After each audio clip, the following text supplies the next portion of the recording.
The effects of permafrost thaw on northern communities. A quick overview of what we'll be discussing, defining permafrost, um, tying permafrost thaw to the climate change, um, just explaining how permafrost thaw has a large effect on northern Arctic communities, and then future climate projections.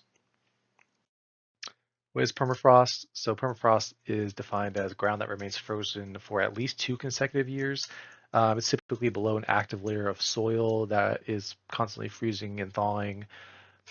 Um, and permafrost is made up of soil, rock, sand, all held together by ice, usually some organic matter in there, some plant life, maybe some deceased animals. And at least in Alaska, it has an average range of about 50 meters. And in a lot of areas, it can get up to 650 meters in thickness. Permafrost thaw and the climate.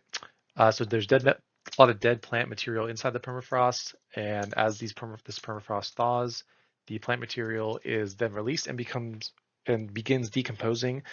And this releases a couple greenhouse gases, including methane and carbon dioxide, into the atmosphere, uh, further accelerating the thaw of the permafrost.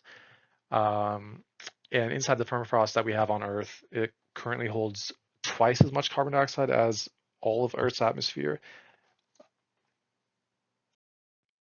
A large impact that the permafrost thaw is having on it's on these rural communities in the Arctic in places like Alaska, Canada, Greenland. They've built their towns, their villages, their homes, schools, churches on this frozen ground that's much harder than concrete. It's been frozen for a very, very long time, and now that it's thawing, their houses and their schools are beginning to topple over.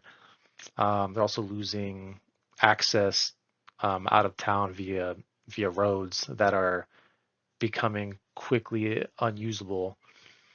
Um, Even their runways, a lot of these communities received supplies via planes flying in, and it's becoming harder and harder to maintain these runways due to the permafrost thawing beneath the ground and causing these areas of land to sink and crack and split open. And it's estimated that as many of a third of the roads in the Arctic, they're already being affected by permafrost thaw in some capacity, and it's only going to get worse. It's projected that over 80% in the next 20 years are going to have serious issues. Um, and the the cost of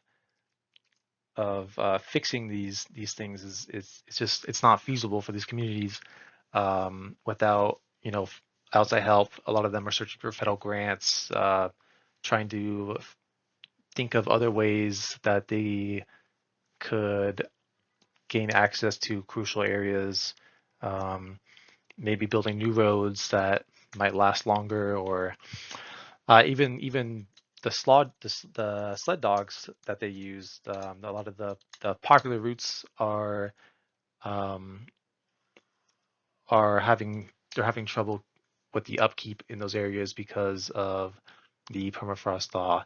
And many bridges, as seen in the top picture here, are being shut down because it's just unsafe to use. As I mean, you see how slanted that is.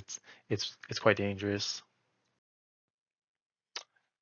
Many towns, such as this one in Southwest Alaska, um, they are losing a lot of land due to sea level being to rise, and their houses are at risk of toppling over and sinking. The residents, as you can see in the top picture, are doing what they can to hoist their homes up in an attempt to fight the uh, the sinking of their homes. Currently, the school in this town is they're unable to have classes there, so they're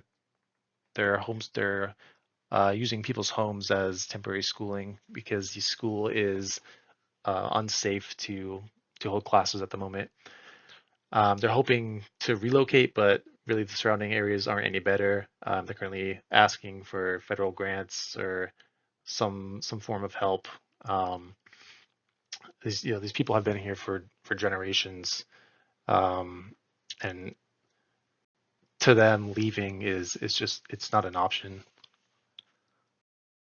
So some future projections as a result of permafrost thaw.